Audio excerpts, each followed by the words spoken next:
The iron door groaned as it slammed shut, the sound vibrating through the soles of my feet. I didn't need to hear the click of the lock to know I was trapped again. I was shoved into the basement, a cold, damp space that smelled of old stone and forgotten things. Above me, the Hartley mansion was alive. I could feel the rhythmic thumping of bass from the speakers and the sharp vibrations of high-heeled shoes clicking across the marble floors. To the wealthy guests upstairs, it was a night of fine food and expensive wine. To the family, I was just a ghost they kept under the floorboards. My name is Saren, and for years my deafness was their favorite weapon. They thought my world was silent, so they spoke their darkest secrets right in front of me. They thought I was broken, so they treated me like a piece of furniture that occasionally dusted the shelves. Lucan, the patriarch, would walk past me as if I were a shadow. Leona, his wife, used hand gestures so exaggerated and mocking that her friends would titter behind their silk fans. They never realized that I heard every insult, every plan, and every lie. I sat on my thin cot, the darkness of the basement wrapping around me like a heavy blanket. The title they had given me, the deaf Maid, was my greatest disguise. It was the shield I used to collect the evidence of their cruelty. But tonight, something felt different. The air in the basement felt heavy with the weight of the past. I leaned my head against the cold stone wall and let a small sound escape my throat. It was a soft, melodic hum, a tune I hadn't dared to voice in years. It was the song my grandfather had taught me when I was just a little girl, before the world became a place of shadows and basements. As the melody vibrated through my chest, I noticed something strange. The sound didn't just fade away. It echoed oddly against the specific section of the wall where the family kept their most private things. The stone seemed to hum back at me, a low, mechanical resonance that made the hair on my arms stand up. I closed my eyes and let my mind drift back to a time before the basement, back when I was a child who was simply ignored rather than imprisoned. In the Hartley household, I was always the silent girl. While I sat in the corner with my books, Lara Jo, the daughter, was groomed for the spotlight. She was the star, the golden child who was destined to inherit the fame and the fortune of the Hartley name. I remembered the birthdays where she received diamonds while I received a nod of acknowledgement if I was lucky. Every achievement I had, every book I read, every skill I mastered, was minimized or treated as a fluke. If I came home with a perfect grade, Lucan would simply check his watch. If Lara Jo managed to stay out of trouble for a week, they threw a banquet. The inequality was a slow-burning fire in my heart, but I learned to keep the flames hidden. The most painful memory, the one that truly severed my tie to them, was a rainy Tuesday years ago. I had been sitting behind a heavy velvet curtain in the library, a place they often forgot I existed. My parents, or the people I was supposed to call parents, were speaking in low, urgent tones. They weren't talking about my education or my future. They were talking about my permanent placement. "She's a liability," Lucan had whispered, his voice cold and clinical. "The deaf girl doesn't fit the image we are building for Lara Jo. We need her somewhere she won't be seen, somewhere she can just be useful without being a distraction." Leona had agreed without a second thought. They were planning to hide me away in the basement, turning me into a full-time servant who wouldn't embarrass them with my presence. As I sat in the dark that night, I realized my life as a daughter was over. My life as a prisoner was just beginning. Living as a maid in the mansion was a constant exercise in restraint. I had to watch them live the life I was supposed to be part of, all while carrying their laundry and scrubbing their floors. One evening, they held a lavish dinner party for their high society friends. I was tasked with refilling the wine glasses, moving like a ghost among the guests. "Saren is perfect for this, really," Lucan said, gesturing toward me as if I were a performing animal. "She's good for dusting and not much else. Since she can't hear a word, we can talk about whatever we want." Leona let out a sharp, piercing laugh that made my ears ring. "It's like having a very expensive, very slow robot," she added, sipping her champagne. The guests laughed. They looked at me with pity or, worse, complete indifference. I felt the heat rising in my neck, my rage bubbling just below the surface. I wanted to scream that I could hear every word. I wanted to tell them that Lucan was cheating on his taxes and that Leona was stealing from her own charity. But I didn't. I clenched my fists inside my apron and kept my face a mask of blank obedience. As I moved to the kitchen, I caught a glimpse of something in the corner of the dining room, a small, blinking red light. It was a hidden camera, one of many Lucan had installed to monitor the staff. He was so proud of his security system, so sure that he was the only one with eyes everywhere. I looked directly into the lens for a split second, my expression hard and cold. I knew that one day, those very cameras would capture his downfall. He thought he was watching me, but I was the one recording everything. My opportunities to explore the house were limited, but I knew the mansion's rhythms better than anyone. I knew when Lucan took his afternoon naps and when Leona was busy with her vanity. During one of these quiet hours, I found myself in Lucan's private study, tasked with deep cleaning the mahogany shelves. Behind a false set of leather-bound books, I found it, a hidden ledger. My heart hammered against my ribs as I pulled it out. It wasn't just a book of accounts, it was a map of their sins. It contained a list of every family secret, every offshore account, and a series of complex codes. But the most interesting part was a handwritten note at the back, titled The Vault Song. The note explained that the vault in the basement, the one that held the black money and the family's true history, wasn't opened by a key or a fingerprint. It was triggered by a specific acoustic frequency, a melody. My pulse raced as I scanned the musical notes scribbled on the page. It was a sequence of tones I recognized instantly. It was the very song my grandfather had taught me, the one I had been humming in the basement. I didn't have a camera or a phone, so I did the only thing I could. I looked at those notes until they were burned into my brain. I hummed the melody silently in my mind, matching the pitch to the memories of my grandfather's voice. They thought I was a girl with no voice and no hearing, but I was becoming the only person who held the key to their entire fortune. I carefully replaced the ledger, my plan finally taking a real, physical shape. I began my rebellion in small, quiet ways. I was no longer just a victim. I was a ghost in the machine. If Leona had a high-stakes bridge club meeting, I would accidentally switch the sugar for salt in the kitchen. If Lara Jo was preparing for a big date, I would misplace her favorite pearl necklace, only for it to turn up hours later in a place she had already checked. It was a dangerous game, but it gave me a sense of power I hadn't felt in years. I watched as the household began to fray at the edges. The family members started blaming each other for the minor mishaps. Lucan yelled at the cook, Leona accused the gardener of being clumsy, and Lara Jo threw tantrums that shook the chandeliers. To them, these were just annoying inconveniences, but to me, they were tests of their stability. However, I wasn't as invisible as I hoped. One afternoon, as I was cleaning the hallway near the vault, I felt a pair of eyes on me. I turned to see Lara Jo standing at the top of the stairs, her arms crossed and her eyes narrowed in suspicion. She didn't say anything at first, she just watched me. I kept my face blank, continuing to wipe the baseboards with rhythmic, dull movements. "You're acting strange, Saren," she finally said, her voice dripping with disdain. "You're always around the corners lately. What are you looking for?" I didn't answer, of course. I just pointed to my ears and shook my head, playing the role they had written for me. She huffed and walked away, but the look in her eyes told me the walls were closing in. I needed to move faster. My small rebellions were starting to draw the wrong kind of attention. The basement was not just my prison. It was a graveyard of memories. One evening, while I was scrubbing the heavy stone floors near the boiler room, I was joined by Silas, an older servant who had been with the Hartley family since before I was born. Unlike the others, Silas never mocked me. He often brought me extra bread or a warm blanket when the winter air turned the basement into an icebox. He leaned against the damp wall, his eyes heavy with a sadness I didn't quite understand until he started to whisper. He spoke softly, his voice barely audible over the hum of the pipes, but I focused every ounce of my energy on his lips. He told me that the mansion held secrets far deeper than the gold in the vault. He whispered about my grandfather, a man who had once been the lead architect for this very estate. Silas confirmed what I had suspected. The vault was tied to a melody my grandfather had composed, a song designed to protect the family's legacy, but also to act as a fail-safe against their greed. "Your grandfather didn't trust Lucan," Silas whispered, looking toward the stairs to ensure we were alone. "He knew the patriarch was a man of shadows.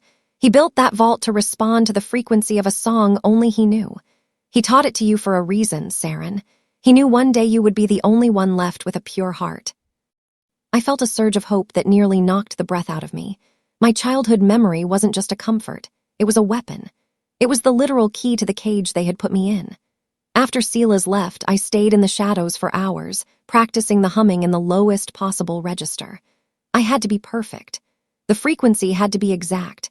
I was terrified of being discovered, but for the first time in years, the fear was outweighed by a burning sense of purpose. The air in the mansion grew thick with tension over the following week. I was moving through the hallways when I noticed the library door was slightly ajar. I slipped into the adjacent servants' pantry, pressing my ear against the thin wood. Leona and Lucan were inside, and the tone of their voices was sharper than usual. "The girl is becoming a problem, Lucan," Leona hissed. "I see her watching us. She doesn't just us anymore. She lingers. I don't care if she's deaf. She has eyes, and those eyes are starting to look intelligent." I held my breath, my heart drumming a frantic rhythm against my ribs. Lucan's response was a low growl. He talked about breaking me if I showed any further signs of resistance or awareness. He suggested moving me to a more secure facility, a place where no one would ever hear from me again. Fear cold as lake water washed over me, but it was quickly replaced by a cold, hard determination. They weren't just content with stealing my youth. They wanted to erase my existence entirely. While they schemed, I reached into my apron and pulled out a small, high-sensitivity recording device I had managed to swipe from Lucan's tech junk drawer months ago. I pressed the record button and held it near the gap in the door. I captured every word of their plan to dispose of me, every cruel laugh about my uselessness, and every detail of their financial crimes. This was the evidence I needed. If I was going down, I was taking the entire Hartley empire with me. I tucked the recorder back into my pocket, feeling the weight of it, a small, plastic bomb waiting to go off. I spent my nights in the basement studying the vault door. It was a massive slab of reinforced steel, hidden behind a false wine cellar wall. There were no visible keyholes, no digital pads. It was a smooth, imposing surface that looked like it belonged in a fortress. I knew now that the rumors were true. It only opened with a specific melody, my grandfather's song. I began to sing it quietly, letting the notes vibrate through the stone. "Do me soul tea." The sequence was complex, shifting through minor keys that felt like a lament. I had to be careful. If I hit a sharp note too loudly, the sound might travel up the vents and alert the family. I focused on the pitch, trying to match the exact resonance of the stones. One night, as I reached the crescendo of the first verse, I heard a sharp clack from inside the wall. My heart skipped a beat. It was working. But then, the sound of heavy footsteps echoed from the top of the basement stairs. It was Lucan. I immediately dropped to my knees and began scrubbing a patch of floor I had already cleaned 3 times. Lucan entered the room, his eyes scanning the darkness. He stopped abruptly, looking puzzled. He walked over to the vault wall and pressed his ear against it, his brow furrowed in confusion. I kept my head down, my breath shallow. "Did you hear that?" he muttered, mostly to himself. He looked at me, but I remained perfectly still, a blank, deaf expression on my face. After a long minute, he shook his head and walked away, grumbling about old pipes and settling foundations. I waited until the door clicked shut before I let out the breath I had been holding. I was so close. The next morning, Leona decided to test my obedience. She threw a silk scarf onto the floor, which was covered in muddy footprints from the gardener's boots. "Clean it, Saren," she commanded, using the slow, mocking hand gestures she reserved for when she wanted to feel superior. "Use your hands. I want it spotless by lunch." Usually I would have bowed my head and complied. But today, something inside me snapped. I looked at the scarf, then I looked directly into her eyes. I didn't move. I didn't reach for the silk. I simply stood there, my arms crossed. When she repeated the command, louder this time, I pointed to my ears and made a confused face, feigning that my deafness and a sudden dizziness made me unable to understand or perform the task. She turned red with fury, but then she laughed. She turned to Lara Jo, who was watching from the doorway. "See, she's finally losing the few wits she had left, totally useless." They walked away, laughing at my expense, thinking my defiance was just a symptom of my supposed disability. I smiled inwardly. Their arrogance was a thick fog that prevented them from seeing the truth. While they laughed, I was observing. I noticed a small flaw in the basement's security system near the service entrance, a sensor that had been misaligned during the last party. It was a tiny opening, but for someone who lived in the shadows, a tiny opening was all I needed to start planning my final escape. My patience was building into a silent, unstoppable storm. I wasn't entirely alone in my quest. A few days later, I was in the laundry room when Isolde, a timid young maid who had joined the staff only a month ago, approached me. She didn't use the mocking gestures. Instead, she slipped a small piece of paper into my hand. "I know you can hear," it read, "and I know what they do to you. I want to help."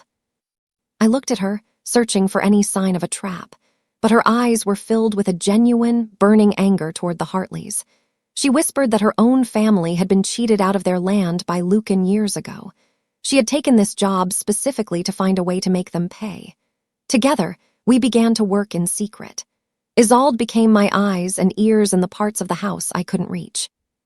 She helped me map the mansion's hidden corridors, noting every camera and every movement of the security guards. We used the basement as our headquarters, meeting in the late hours when the family was asleep. We were two ghosts haunting the same house, bound by a shared desire for justice. However, our alliance didn't go unnoticed. Lara Jo began to grow increasingly paranoid about noises coming from the basement. She told her mother she felt like she was being watched. I saw her lingering near the basement door, her eyes darting around with a nervous energy. The clock was ticking. The family was starting to sense the shift in power, even if they couldn't put their finger on what was happening. The air in the mansion felt charged with a strange energy, like the static before a lightning strike. I found myself drawn to the basement wall more frequently, my chores serving as a cover for my true mission. While I scrubbed the stone near the hidden vault, I began to hum the song under my breath. I wasn't singing loudly, just a low, steady vibration that resonated through my chest and into the floor. Suddenly, I felt it. A dull, metallic thunk echoed from behind the masonry. It was a sound so subtle that anyone else would have missed it, but to me, it was as loud as a shout. A lock had clicked. My heart raced so fast I thought it might burst through my ribs. The frequency of my grandfather's melody was interacting with the internal mechanisms of the vault just as the ledger had promised. I stopped immediately, my eyes darting toward the security camera in the corner. Had it seen the change in my expression? I quickly lowered my head and resumed my scrubbing, but my mind was spinning. I realized that the melody might work much sooner than I had originally anticipated. The vault wasn't just a safe. It was a sleeping giant, and I was the only one who knew the lullaby to wake it. The following afternoon, the atmosphere in the house shifted from arrogant to suspicious. Leona Hartley had always been sensitive to the energy of her home, and she seemed to sense a disturbance in the basement.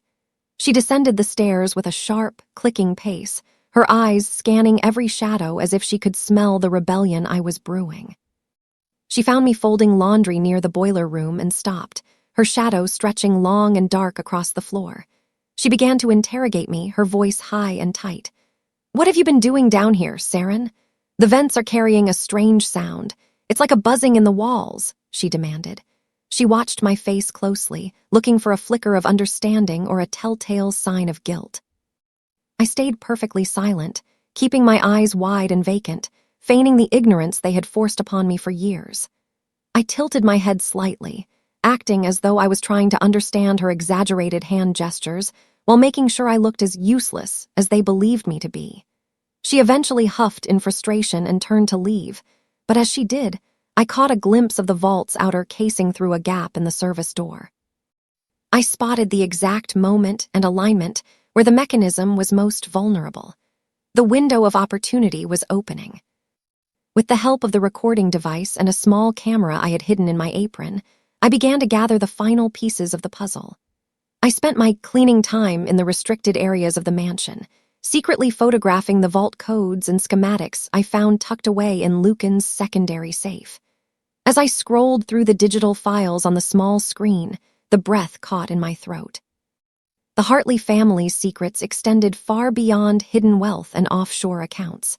The documents revealed a web of criminal ties, illegal contracts, bribes to city officials, and evidence of a massive insurance fraud scheme they had covered up years ago.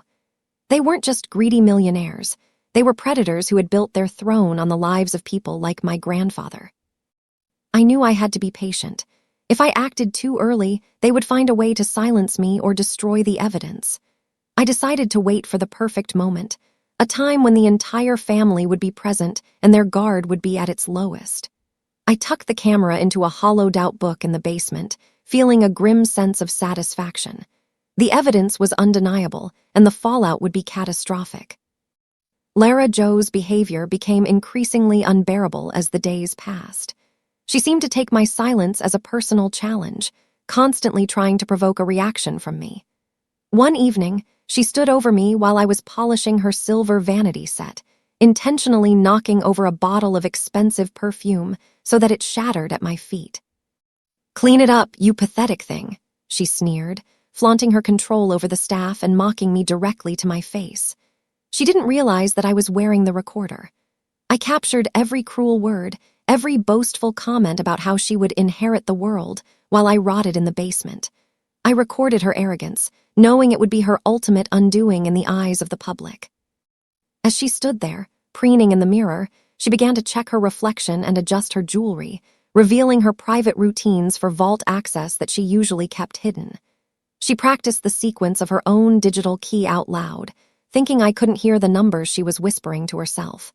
I memorized every digit, every turn, and every habit. She was giving me the final keys to the kingdom without even knowing it. The nights became my time for rehearsal. While the mansion above slept, I turned the basement into my private concert hall. I sang the song repeatedly, focusing on perfecting the pitch, the timing, and the emotional resonance of every note. Every time I sang it, I felt my confidence building, the melody becoming a part of my very soul. I could feel the vault responding. The vibrations grew stronger with each session, the heavy steel door shuddering in rhythm with my voice. I was no longer a victim. I was a conductor, and the mansion was my instrument. I knew that when the time came, I wouldn't miss a single beat. One night, I was deep into the second verse, the melody rising to a powerful crescendo, when the sound of a heavy door opening echoed from the floor above. I heard Lucan's heavy footsteps approaching the basement stairs. I cut the note short, the silence following it feeling like a physical weight. I dropped to the floor and grabbed a duster, heart hammering against my ribs.